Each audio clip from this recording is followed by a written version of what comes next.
যুক্তরাষ্ট্রের কংগ্রেসের ডেমোক্র্যাট দলীয় নারী সদস্য ইলহাম ওমর হামলার শিকার হয়েছেন। মঙ্গলবার নিজ অঙ্গরাজ্য মিনেসোটার মিনিয়াপোলিসে একটি টাউন হল সভা চলাকালে তার উপর হামলা চালানো হয়।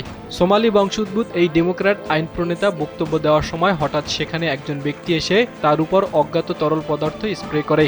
এরপর নিরাপত্তারক্ষীরা ওই হামলাকারীকে মাটিতে চেপে ধরে নিয়ন্ত্রণে আনে। বার্তা সংস্থা রয়টার্সের প্রতিবেদনে বলা হয়েছে, ওই হামলার ঘটনায় ইলহাম ওমর আহত হননি। তবে তার উপর ঠিক কী ধরনের তরল পদার্থ ছিটিয়ে দেওয়া হয়েছিল বা হামলাকারীর বিরুদ্ধে কোনো অভিযোগ আনা হয়েছে কিনা এ বিষয়ে কর্তৃপক্ষ কিছু জানায়নি। হামলার আগে ইলহাম ওমর যুক্তরাষ্ট্রের ইমিগ্রেশন অ্যান্ড কাস্টমস এনফোর্সমেন্ট বা আইসিই সংস্থাটি বিলুপ্তির আহ্বান জানান।